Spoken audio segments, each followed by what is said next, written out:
유대력은 서양 달력하고도 다르고 양력하고도 다르고 음력하고도 다릅니다. 그래서 기독교가 유대교에서 이렇게 전통을 가지고 있기 때문에 계산을 유대력으로 해요. 그러다 보니까 해마다 부활절이나 사순절은 절기가 날짜가 달라집니다.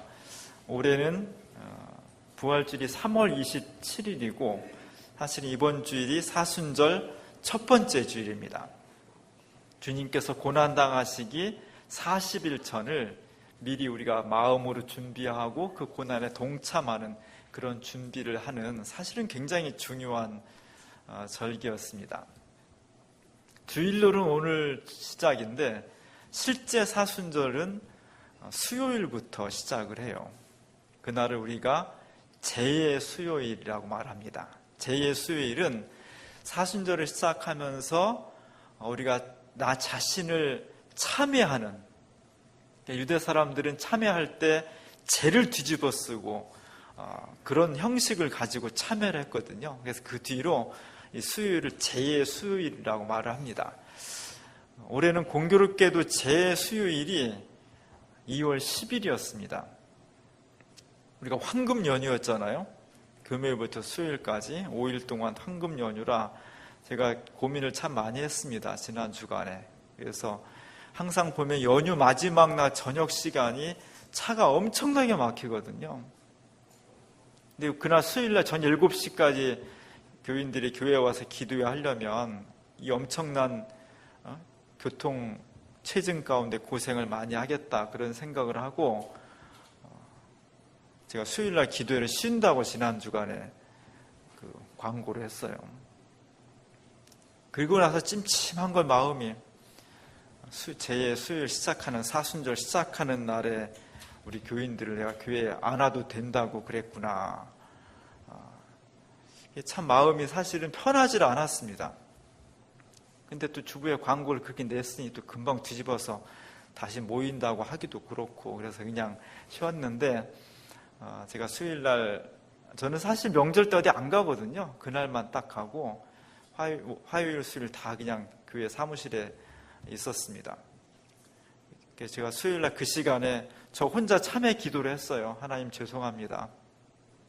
제가 교인들을 잘 인도해야 되는데 제 수요일날 그러지 못하고 쉬라고 해서 죄송합니다 하는 참회 기도를 제가 그냥 대표로 했습니다.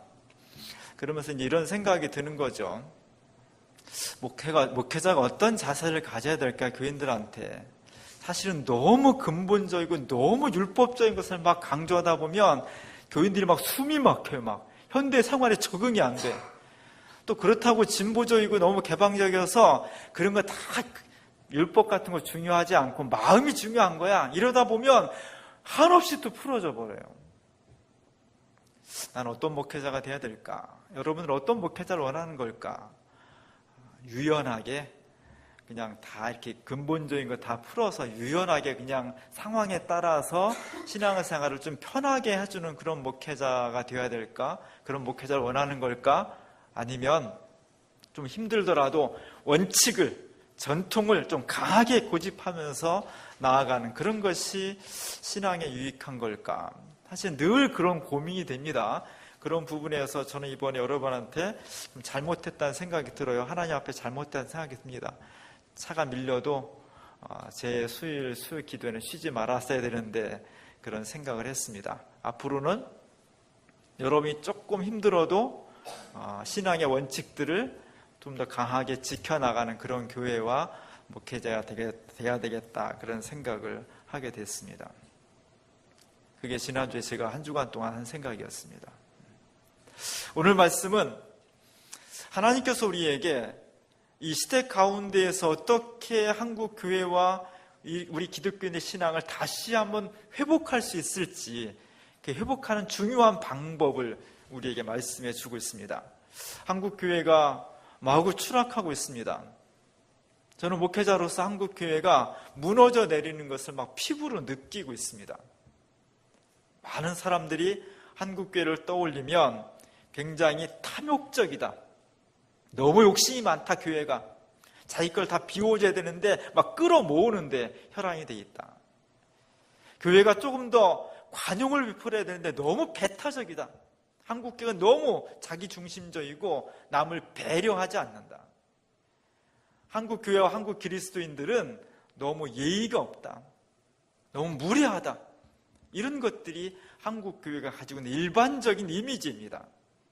사실은 안 그런데, 사실은 욕심도 없고 예의도 바르고 겸손하고 그리고 관용적이고 이런데 그것이 오해가 되어서 그랬다면은 오해만 풀면 되는데, 제가 정말 엄정하게 평가를 해보면 그 평가가 틀리지 않았다는 거예요. 우리 너무 욕심이 많고요. 우리 너무 무례하고요. 우리 너무 배타적입니다. 우리가 그런 것을 솔직하게 인정하면서 이 상황에서 어떻게 그리스도의 모습을 회복할 수 있을지를 진지하게 고민을 해야 됩니다.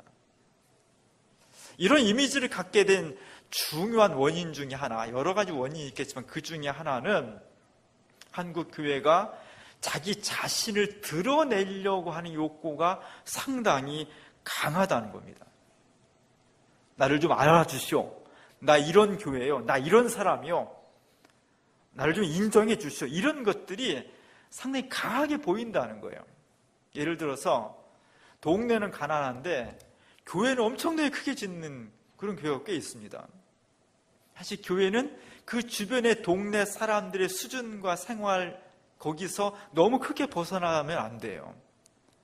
교인들은 막 서로 어려운 가운데 살고 있는데 교회가 너무 호화로워 버리면 너무 두드러지거든요. 왜 그렇게 짓겠어요? 우리 교회가 이 정도로 위대하다는 것을 보이고 싶은 거예요. 그 다음에 밤에 보면 십자가 세워놓는 것도 높게 세워놔서 잘 보이는데 거기다가 막 빨간 네온을 막 붙여서, 우리는 너무 익숙하지만 외국 사람들이 비행기 타고 내려오면서 밤에 야간 동안 내려오면서 제일 놀라는 것이, 와, 서울에 이렇게 교회가 많구나. 잘 모르는 사람은 서울에 웬 공동묘지가 이렇게 많은가 이렇게 본다는 거예요. 낮뿐만 아니라 밤에도 이렇게 우리를 드러내고 싶은 욕구가 굉장히 강하다는 겁니다. 제가 참 안타깝게 생각하는 것 중에 하나는, 우리 교회 차는 교회 차인지 아닌지 잘 모르죠. 근데 웬만한 교회 차 승합차에 보면 그냥 밖에다가 교회 차라고 얼마나 크게 써붙이는지 몰라요. 막 이따만한 글씨로 크게 써붙여, 이게 교회 차입니다, 이렇게 광고를 하고 다니죠. 그러면 그 차를 운전하는 사람은 정말 조심해야 돼. 내가 예수 믿는 사람이라는 것을 드러내는 이상 정말 조심해야 되는데, 교회 차라는 게 특성이 한 사람이 운전하는 게 아니라 여러 사람이 운전하거든요. 그 교육도 잘 안 해요.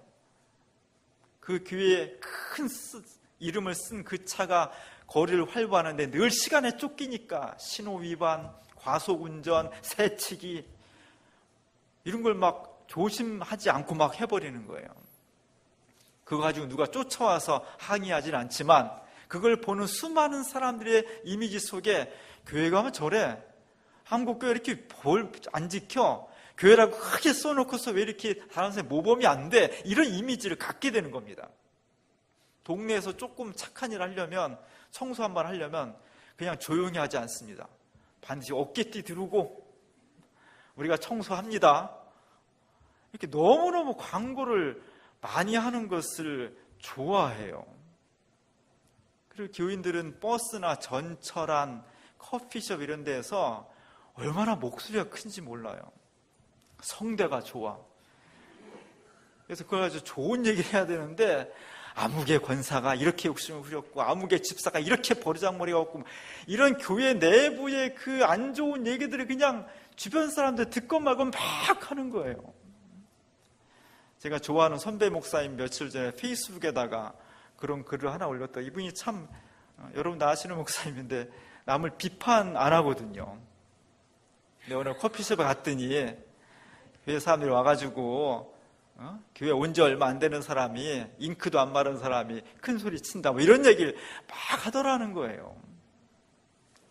그러니까 그런 것들을 듣는 주변에 있는 사람들, 그런 사람들이 갖는 교회에 대한 이미지는, 교회 사람들이 남을 비난하고 욕하는데, 자기들끼리 욕하는데도 막 큰 소리 치는구나. 이런 여러 가지 요소들이 막 드러내는 것을 좋아하는 것 속에 녹여지면서, 안 드러내면 덜한데 드러내니까 사람들이 갖는 이미지가, 교회에 대한 이미지가 나빠진 겁니다. 영어 시험에 꼭 나는 것 중에 하나가 유명하다는 말이에요. 우리도 유명하다는 말 있죠. 소문이 자자한, 잘 알려진 famous라고 해요. 좋은 이미지로 유명한 것이 famous예요. 근데 notorious라는 말은 잘 알려져 있는데 악명 높은, 이런 거예요. 나쁜 이미지로 알려져 있는, 이런 거예요.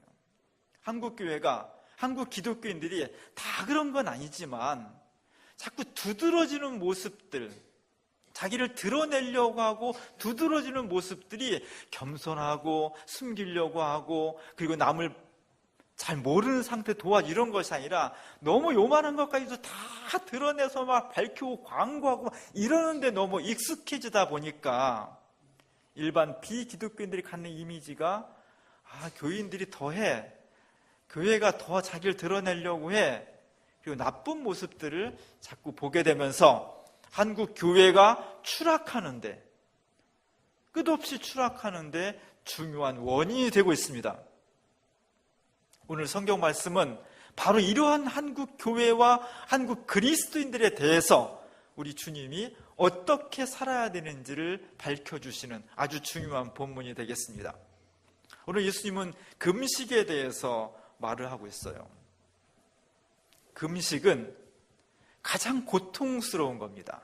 왜냐하면 인간을 포함한 모든 생명체의 마지막 모든 욕구를 다 제해버리고 딱 하나, 최후까지 남는 욕구는 뭐냐? 먹는 욕구예요. 왜냐하면 모든 생명체는 본능적으로 먹어야 사니까 먹고 배설하는 게 가장 단순한 생명의 원리입니다. 단순한 것일수록 단절하는 것이 힘든 거예요. 고통스러운 거예요. 그래서 금식이 어렵습니다. 더구나 기독교인들은 금식을 40일 막 이렇게 하시는 분들도 있어요. 그럼 목숨을 거는 거예요. 이스라엘의 오래된 전통 중에 하나님 앞에 나와서 기도할 때 금식 기도하는 것이 아주 오래된 유대의 전통이었습니다. 왜냐하면 고통스러우니까, 힘드니까. 한 2, 3일 지나면 눈에 막 전부 다 먹는 것들만 보이니까 그것을 단절한다는 것이 어느 것보다도 힘들고 어려운 것이기 때문에 그 고통스러운 것을 감내하면서까지 내가 주님 앞에 기도드립니다. 그 정도로 간절하니까 우리 기도를 좀 들어주십시오. 이것이 이스라엘 사람들의 전통적인 기도였다는 겁니다. 이스라엘 신앙의 전통을 담보하고 있는 사람들이 바리새인들이에요. 그래서 이 바리새인들은 금식 기도를 자주 했습니다. 문제는 금식 기도를 하는 바리새인들은 다른 사람들이 하기 힘든 것을 하니까 그만큼 종교적으로, 도덕적으로 우위를 갖는 거예요. 거기에 비해서 금식을 잘하지 못하는 사람들, 또는 금식 기도 하고 싶지만 하루 벌어서 하루 먹는 사람들은 금식을 할 수가 없는 거예요. 노동하는 사람들 금식을 할 수가 없는 거예요. 그런 사람들에 대해서 바리새인들이 나는 금식을 해, 그러니까 나는 너희들보다 더 종교적으로 우위에 있어, 내가 더 권위가 있어, 내가 너희들보다 더 나아, 이런 의식들을 어느 순간에 갖게 되었다는 겁니다. 그래서 오늘 예수님께서 그러한 바리새인들을 향해서 그것은 금식의 본질이 아니라는 거예요.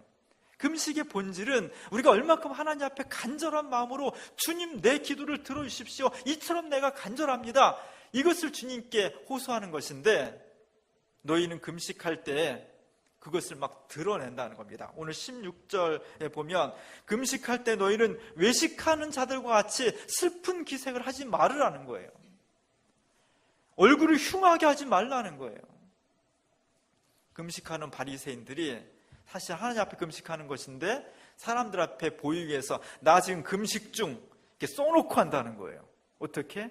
인상을 찌푸려서 아이고 배고파, 나 지금 금식 중, 날 좀 알아줘. 이것이 일반화되어 있다는 겁니다. 오늘 예수님께서 그런 바리새인들의 허위의식, 금식의 본질을 뒤틀려서 자기의 이익을 찾고자 하는 그 면에 대해서 날카롭게 비판을 하고 있는 겁니다. 금식이란, 신앙이란 첫 번째로 사람들이 아니라 하나님 앞에 내가 어떻게 설 것인지, 하나님 앞에 내가 진심을 어떻게 보여드릴 것인지, 다른 사람은 몰라도 괜찮은데 주님만은 나를 인정해 주시고 알아주셨으면 좋겠습니다. 만약에 주님이 나를 알아주시는데 사람들이 아는 것이 방해가 된다면 나는 사람들이 아는 것, 사람들한테 추앙받는 것, 그것을 과감히 끊어버리겠습니다. 그것이 금식의 실제 본질이고 원초적인 성격이 된다는 겁니다. 오늘 우리는 이런 본질을 다시 되찾을 수 있을 때 한국교회의 추락을 막을 수 있고 우리 신앙이 세속화되는 것을 방지할 수가 있게 되는 겁니다. 우리는 세상에 살고 있습니다. 사실은 옛날에 교회는 산속으로 막 들어갔습니다. 왜냐하면 세상에 살면 여러 가지 문제가 막 복잡하게 얽히기 때문에 신앙생활을 하는데, 하나님 앞에 가는데 방해가 된다는 것을 알고 있기 때문이에요. 그래서 우리 교회도 산속으로 들어갔으면 좋겠어요. 그럼 여러분이 안 오죠. 그래서 못 들어가요. 그래서 우리 어쩔 수 없이 세상과 호흡해야 돼요. 세상과 호흡하고 세상을 같이 감싸고 때로는 세상에 물이 들기도 하고, 그렇기 때문에 이 복잡한 세상 속에서 우리가 어떻게 신앙의 본질을 지켜나갈지를 산속에 있을 때보다 훨씬 더 강한 의지를 가지고 투쟁해 줘야 돼요. 그러지 않으면 휩쓸려 가는 겁니다. 오늘의 세대는 개별화 세대예요. 무지무지하게 개인주의 세대예요. 옛날에는 집에도 온 식구가 다 단칸방에서 살았어요. 그냥 이불 하나 깔고 5명, 6명 이불 하나 덮고 살았어요. 뭐 개체, 나의 독립 이런 게 있을 수가 없어요. 지금은 다 부모님 방 따로, 애들 방 따로 다 따로 줘요. 다 자기 방이 있어요. 한국 사람들은 방을 무지하게 좋아합니다. PC방, 노래방, 찜질방, 방을 무지하게 좋아해요. 다 개별화되어 있어요. 그래서 굉장히 자기 혼자만의 시간을 가질 수 있을 것 같죠. 사회 구조는 굉장히 개별화되어 있는데 실제 혼자 있으면서 사실은 혼자 있지는 못해. 왜? 가만두지를 않아요. 집에 혼자 있어도 혼자 있는 게 아니에요. 왜? 24시간 TV가 풀로 돌아가요. 100개 넘는 채널이 계속 봐달라고 그래요. 버스에 타고 있어도 혼자 생각을 집중할 수가 없어요. 왜? 계속 광고 방송이 흘러나와요. 자면서까지도 혼자 있을 수가 없어. 계속 카톡 해야지, 밴드 오지, 뭐 페이스북 하지.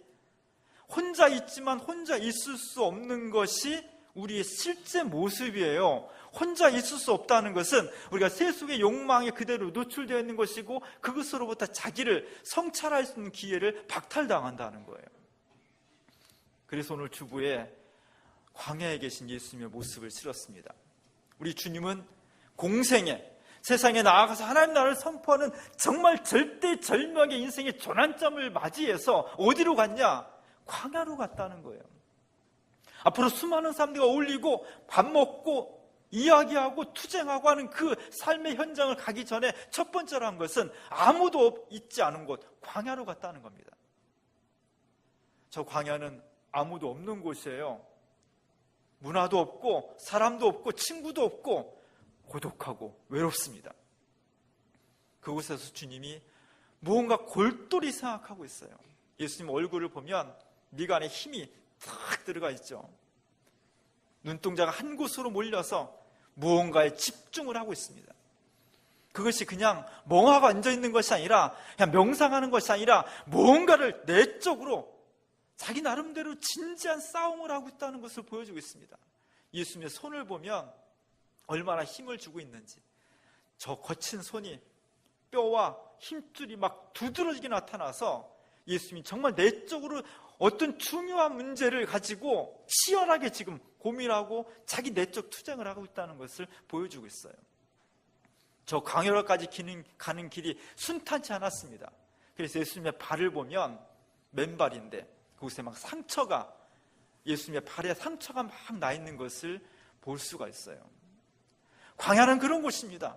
내적으로도 외롭고 육체적으로 힘들고 아무도 돌아보지 않는 곳, 어떤 영광과 갈채와 대화도 없는 곳, 단절되어 있는 곳, 오직 하나님과 나만 있는 곳, 그곳에서 자기를 새롭게 해야만 메시아라는 거룩한 사명을, 죽음으로 가는 거룩한 사명을 감당할 수 있다는 것이 주님의 생각이었던 겁니다. 제가 얼마 전에 제 고등학교 시절을 영향을 주었던 연세대 철학과 교수, 명예교수님 김영석 교수님 얘기를 한 적이 있습니다. 한겨레 신문에 인터뷰 기사 길게 났어요. 한국교회를 염려하고 신앙의 성격을 이야기하고, 저는 그 기사를 보면서 많은 감동을 받았고요.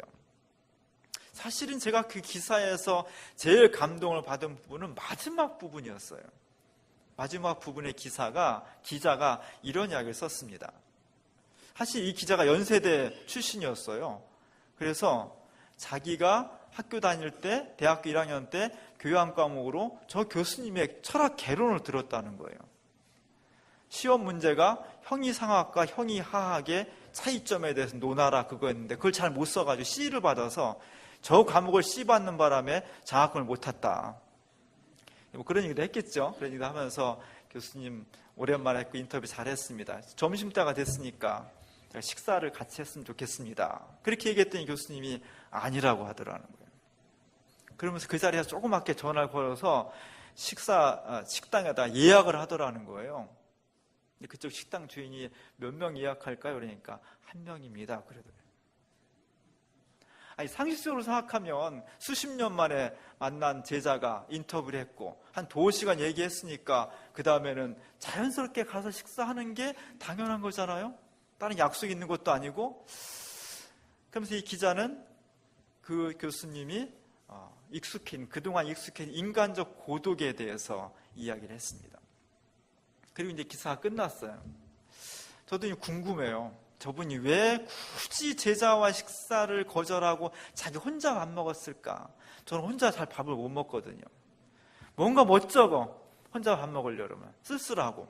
그래서 누구라도 데리고 와서 밥을 먹으려고 하는데 저분은 자연스럽게 자기 제자와 밥 먹는 게 너무나 당연한 것이 자연스러운 것인데 왜 굳이 그것을 마다하고 자기 혼자 밥을 먹었을까? 잘 모르겠어요. 근데 이랬을 것 같아요.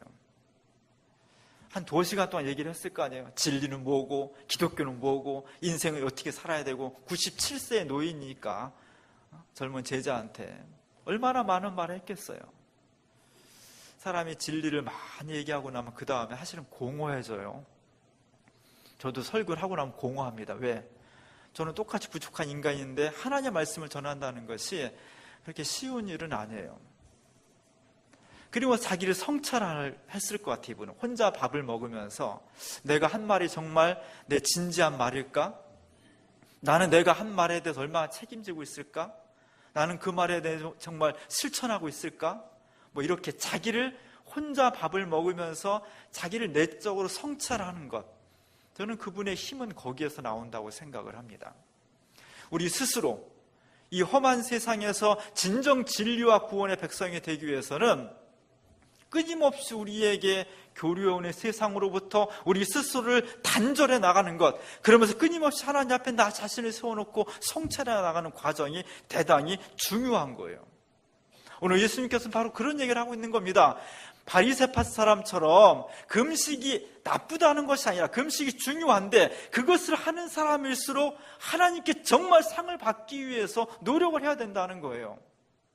오늘 바리새파 사람들은 하나님 앞에 나아가는 데 있어서 내가 금식하는 것이 중요하지만 사람들 앞에 알릴수록, 그래서 사람들이 저분 금식하는구나, 정말 위대해, 나는 금식 잘 못하는데 어떻게 저렇게 고통 가운데에서 기도할 수 있지, 정말 훌륭해, 이런 칭찬과 이런 추앙을 받으면 받을수록 그 사람은 이미 하나님으로부터 받을 상을 세상 사람들에게 다 받았다는 거예요. 오늘 말씀에 보면 16절 하반절에 보면 그들이 이미 받을 상을 다 받았다, 이렇게 예수님이 선언을 해버리는 겁니다. 그러면서 우리가 정말 이 세상 살아가면서 추구해야 될 것이 우리 끊임없이 내부로부터 흘러나오는 자기를 드러나고 사람들에게 칭찬받고 싶어하고 인정받고 싶어하는 그런 욕망에 그것을 따라서 살 것이냐, 아니면 끊임없이 솟아나온 그런 욕망을 접으면서 정말 하나님 앞에 내 자신을 드릴 수 있는 그런 삶을 살 것이냐, 어떤 것을 선택하는 것이 진정한 구원이냐, 이렇게 주님께서 묻고 있는 겁니다. 오늘 예수님은 평생 이것과 싸웠어요. 예수님 마음속에도 사람들로부터 추앙받고 싶은, 존중받고 싶은, 인기 있는 스타가 되고 싶은 그런 욕망이 왜 없겠습니까?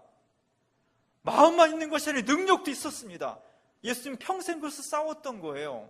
그리고 마침내 그것을 이겨낸 겁니다. 우리가 정말 소망을 갖는 것은 우리가 똑같이 연약한 사람이고 그 욕망과 그 유혹에 넘어갈 수밖에 없지만 우리 주님께서 이미 그 욕망을 이기셨고 그 욕망을 이기셨기 때문에 구세주가 되었던 것처럼, 그리고 오늘 우리에게 그런 능력을 주신다고 약속하신 것처럼 우리가 주 예수 그리스도에게 내 욕망을 맡기면서 주님 앞에 기도할 때 능히 그렇게 할 수 있는 힘과 권능을 주신다는 겁니다.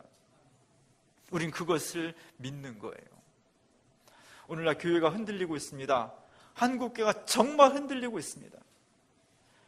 그리고 그 속에 속해 있는 기독교인, 한국 기독교인들이 정말 많이 흔들리고 있습니다. 세상의 유혹에, 그 중에서도 나를 드러내고 싶은, 내가 인정받고 싶은, 스타가 되고 싶은, 많은 사람에게 존경을 받고 싶은 이런 욕망, 태고적 욕망에 한국교회가 마구 흔들리고 있습니다. 어떻게 구원할 수 있겠습니까? 다시 예수님처럼 광야로 가는 것입니다. 아무도 없는 곳, 하나님밖에 없는 곳, 정말 하나님과 나를 1대1로 서서 그 어떤 세속적인 욕망이 아니라 내가 하나님 앞에 나 자신을 세우고 나 자신을 참여하고 내가 이렇게 연약한 사람이니까 나를 돌봐주십시오, 은혜를 베풀어 주십시오, 이 간절한 마음으로 주님 앞에 서는 것, 그것이 주님 앞에서 우리가 진정한 신앙에 이르는 길입니다. 그래서 오늘 주님은 마지막으로 은밀한 중에 보시는 내 아버지께서 이 모든 것을 갚아주실 것이다.